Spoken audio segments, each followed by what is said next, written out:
Hello students, welcome to the channel. इस video में हम पढ़ेंगे conservation of plants and animals. ये है चैप्टर नंबर 7 क्लास 8 का।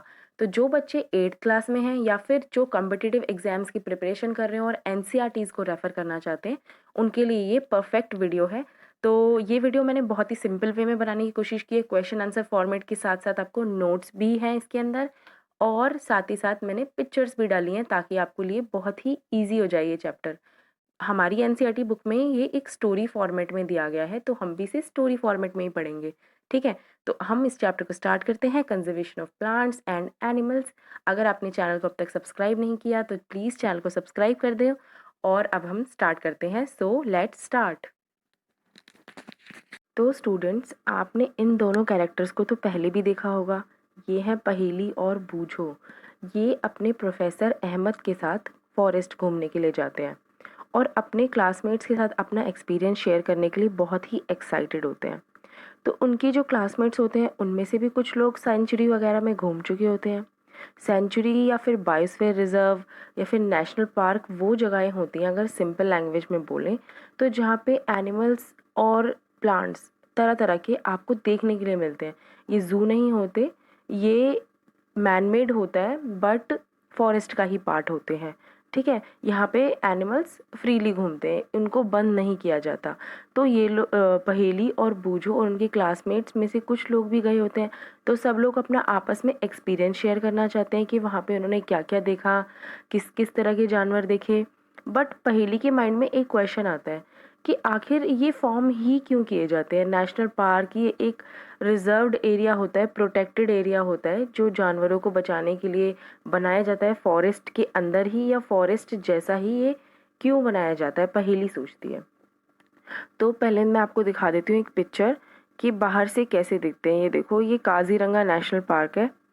आप यहाँ पे देख सकते हैं, आपको ये सब जानवर देखने को मिलेंगे। ओके, तो जो पहले की माइंड में क्वेश्चन आया होता है कि क्यों बनाए जाते हैं, तो उसका एक रीज़न है डिफॉरेस्टेशन। और व्हाट इज़ डिफॉरेस्टेशन, यही हमारा पहला क्वेश्चन है। Deforestation means cutting of forest, मतलब जंगलों को काट देना, क्योंकि उस लैंड को ह्यूमन दूसरी पर्पसेस के लिए यूज़ करना चाहते हैं। मतलब कि जंगल को साफ़ कर देना और उसे दूसरे पर्पसेस के लिए यूज़ करना, या तो खेती करने के लिए या फिर बिल्डिंग्स बनाने के लिए या फिर बहुत सारी चीज़ों के लिए। ठीक है, तो हमारा सेकंड क्वेश्चन भी यही है, what is the purpose of deforestation. यहाँ पे मैंने 3 पॉइंट्स मेंशन किए हैं, आपके एग्जाम में आए तो आप डायरेक्टली ऐसे ही लिख सकते हैं। तो सबसे पहला, प्रिक्योरिंग लैंड फॉर कल्टीवेशन, खेती बाड़ी करने के लिए। दूसरा, बिल्डिंग हाउसेज एंड फैक्ट्रीज, घर बनाने के लिए, फैक्ट्रीज बनाने के लिए। तीसरा, जो पेड़ काटते हैं ना, उसके लिए फर्नीचर में यूज़ करने के लिए। लकड़ी का यूज़ फ्यूल के लिए भी करते हैं और साथ ही साथ पेपर भी बनाते हैं, तो इसलिए जंगलों की कटाई की जाती है और यही डिफॉरेस्टेशन है। ठीक है, लेकिन क्वेश्चन यहाँ पे ये है ना कि डिफॉरेस्टेशन करने से बहुत ज़्यादा नुकसान भी हो जाते हैं। ठीक है ना, तो एक मैं आपको बिल्कुल करंट जो बहुत ही बुरा हुआ है वर्ल्ड में, उसकी पिक्चर दिखाना चाहती हूँ। यहाँ पे आप ये अमेज़न के जंगल देख रहे हैं। अमेज़न के जंगल हैं ब्राज़ील में, और ये बहुत ही बड़े जंगल हैं, बहुत बड़े। इनको दुनिया के लंग्स कहा जाता है, इतने बड़े जंगल हैं ये। अब इनको दुनिया के लंग्स इसलिए कहा जाता है क्योंकि ये हमें बहुत ज़्यादा ऑक्सीजन देते हैं और बहुत ज़्यादा अमाउंट में कार्बन डाइऑक्साइड को एब्जॉर्ब करते हैं। क्योंकि जैसे कि हमें पता है, प्लांट्स जो होते हैं कार्बन डाइऑक्साइड का यूज़ करते हैं और ऑक्सीजन रिलीज़ करते हैं। तो अमेज़न के जंगल को लंग्स इसलिए कहा जाता है क्योंकि बहुत ज़्यादा अमाउंट में कार्बन डाइऑक्साइड एब्जॉर्ब कर लेते हैं, जिससे हमारी अर्थ का टेम्परेचर मेंटेन रहता है। ठीक है, तो अब यहाँ पे आप देख सकते हैं कि बहुत ज़्यादा आग लग गई थी, और इवन इतनी ज़्यादा आग लग गई थी कि बहुत ज़्यादा महीनों तक लगती रही। तो जो जंगल कार्बन डाइऑक्साइड एब्जॉर्ब कर रहे हैं, इतने सारे जानवरों का, पेड़ पौधों का घर है, अगर उनमें ही आग लग जाएगी तो कितने ज़्यादा नुकसान हो सकता है वर्ल्ड को। ग्लोबल वार्मिंग बढ़ सकती है, बहुत ज़्यादा एयर पोल्यूशन हो सकता है। तो अब हम देखते हैं कि इसके रीज़न्स क्या थे। सबसे पहला तो नेचुरल कॉज़ है, लेकिन वो इतना बड़ा कॉज़ नहीं है। तो नेचुरल कॉज़ क्या है कि ड्राई सीज़न में कुछ फ़ेवरेबल कंडीशंस तो बनी जाती हैं कि आग लग जाए, ड्राई जब सूखा पड़ता है। मैन मेड कॉजेज़ बहुत ही ज़्यादा हैं। तो 1960s से ही अमेज़न में बहुत ज़्यादा डिफ़ॉरेस्टेशन की जाती है। किस-किस चीज़ों के लिए? पावर प्रोजेक्ट्स के लिए, माइनिंग के लिए, फार्मिंग के लिए। तो यहाँ पे अमेज़न के अंदर बहुत ज़्यादा गोल्ड नहीं होता और दूसरे मिनरल्स होते हैं, वो भी बहुत ज़्यादा पाए जाते हैं, तो माइनिंग वहाँ पे की जाती है, बहुत ही ज़्यादा यूज़फुल चीज़ें निकाली जाती हैं, ह्यूमंस अपने यूज़ के लिए यूज़ करते हैं। तो इसलिए 1960s से वहाँ पे बहुत ज़्यादा डिफ़ॉरेस्टेशन चल रही थी। अब आप देख सकते हैं 1960 और 2020 या फिर 2019 कह सकते हैं।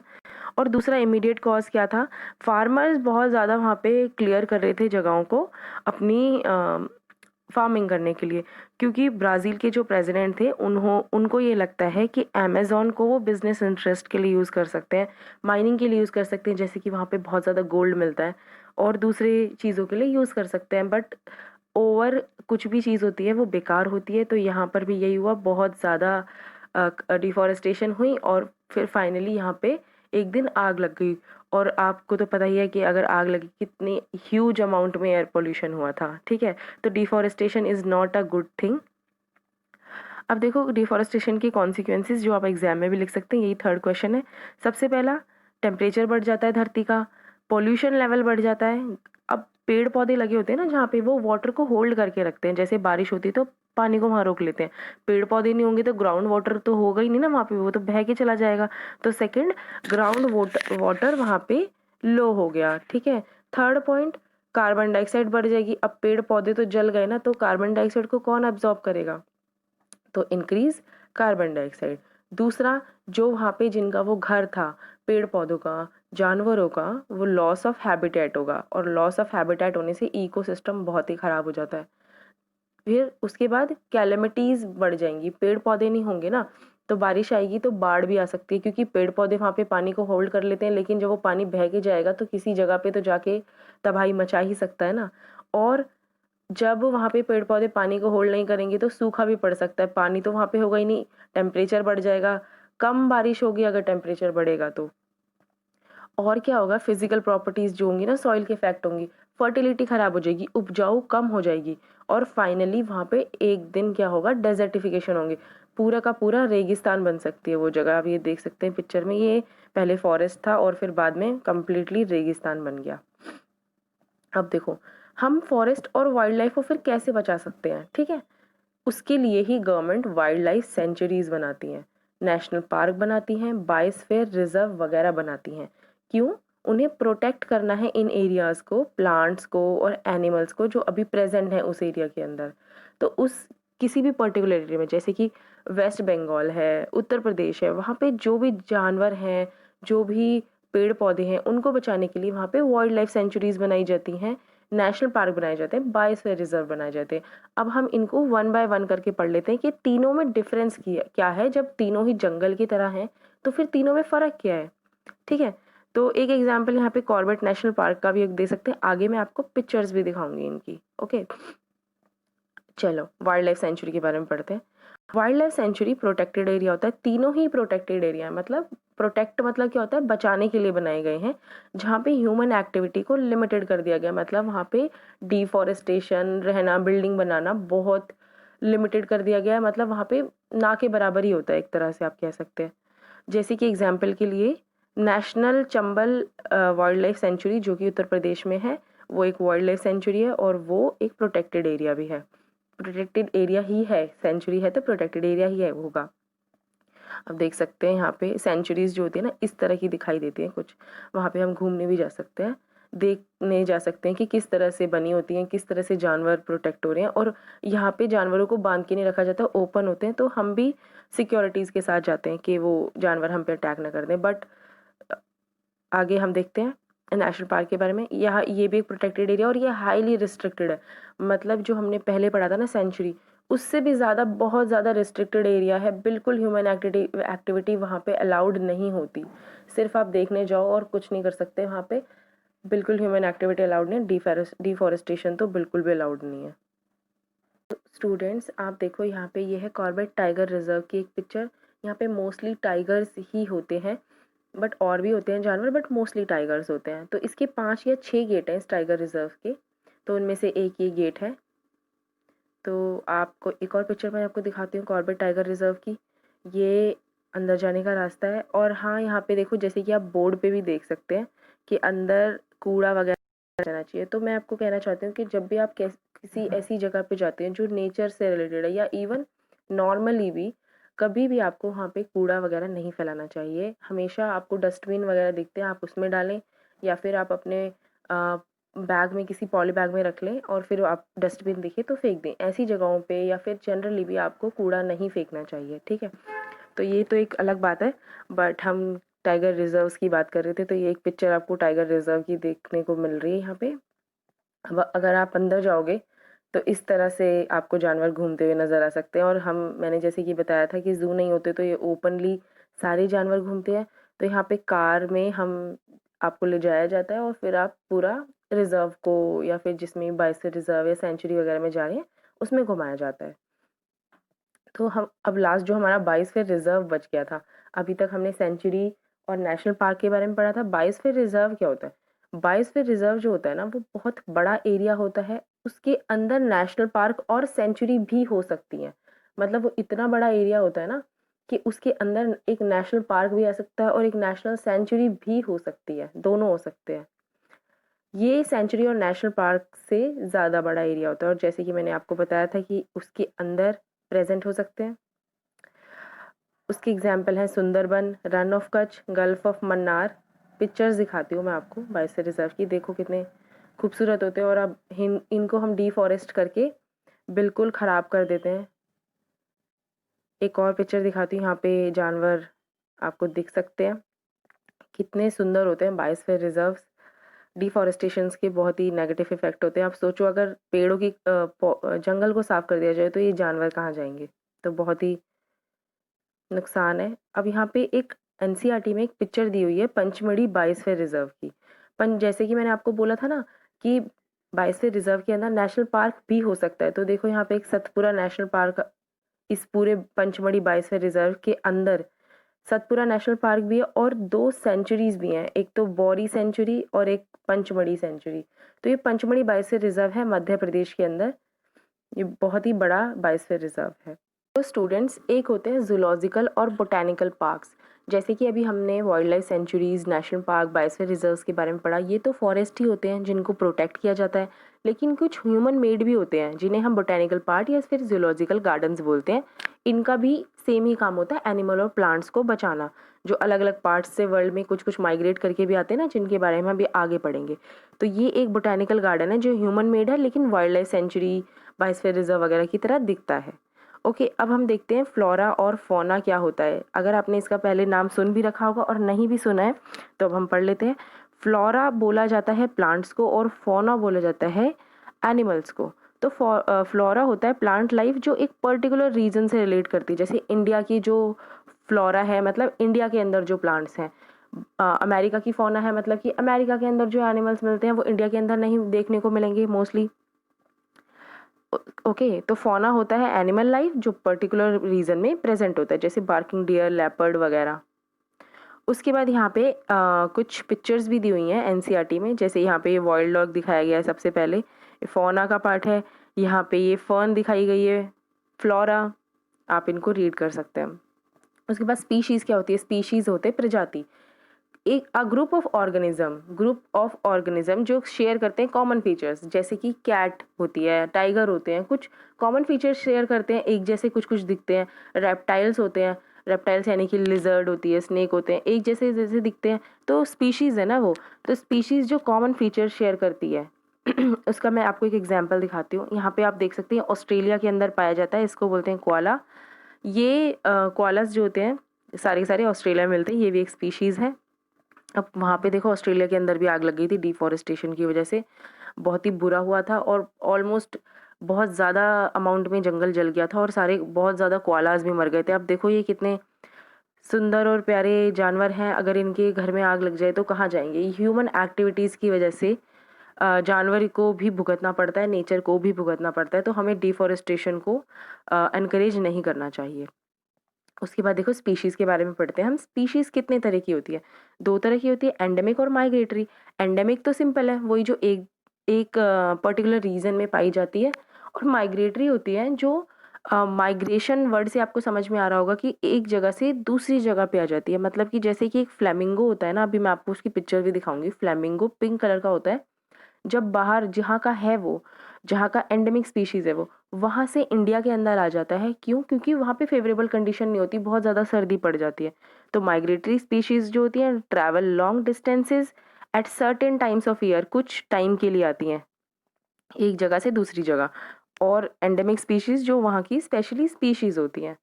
उसके बाद यहाँ पे वाइल्ड मैंगो जो है एंडेमिक स्पीशीज़ है, और ये जो मैंने आपको बोला था ना ग्रेट फ्लेमिंगो, मैं आपको दिखाऊंगी, पिंक कलर का होता है ये। जब जहाँ का ये है, जहाँ का नेटिव है, वहाँ पे जब सर्दी पड़ती है तो ये इंडिया की तरफ मूव करता है। उसके बाद देखो कुछ थ्रेटेंड स्पीशीज़ के बारे में हम पढ़ते हैं। थ्रेटेंड स्पीशीज़ का मतलब होता है कि जो खतरे में हैं। उनके भी 3 टाइप बनाए गए हैं गवर्नमेंट ने। एक होती है वल्नरेबल स्पीशीज़, जिसका बहुत ज़्यादा रिस्क है ख़त्म होने का, जैसे कि इंडियन राइनो। दूसरी होती है एंडेंजर्ड स्पीशीज़, मतलब कि बहुत तेज़ी से नंबर घट रहे हैं और एक टाइम पे आके बहुत डर है कि बिल्कुल ही ख़त्म हो जाए, बहुत ही तेज़ी से डिमिनिश हो रही है, जैसे कि बंगाल टाइगर। और एक होती है क्रिटिकली एंडेंजर्ड स्पीशीज़, मतलब फेसिंग एक्सट्रीम, जो वल्नरेबल स्पीशीज़ है और एंडेंजर्ड स्पीशीज़ है, उससे भी ज़्यादा फेस कर रही हैं एक्सटिंक्शन, और इमीडिएट फ्यूचर में, बिल्कुल अचानक फ्यूचर जो होता है उसमें ये ख़त्म हो सकती हैं, जैसे कि घड़ियाल। अब एक एक होती है एक्सटिंक्ट स्पीशीज़, जो बिल्कुल अब है ही नहीं, कहीं पे भी धरती पे दिखती नहीं है, बिल्कुल ख़त्म हो चुकी हैं। तो सबसे पहले वो वल्नरेबल स्पीशीज़ की कैटेगरी में गई होंगी, फिर एंडेंजर्ड बनी होंगी, और जब वो बिल्कुल नहीं बच पाई फिर क्रिटिकली एंडेंजर्ड में गई, और एक टाइम पे आके एक्सटिंक्ट हो गई, ख़त्म हो गई।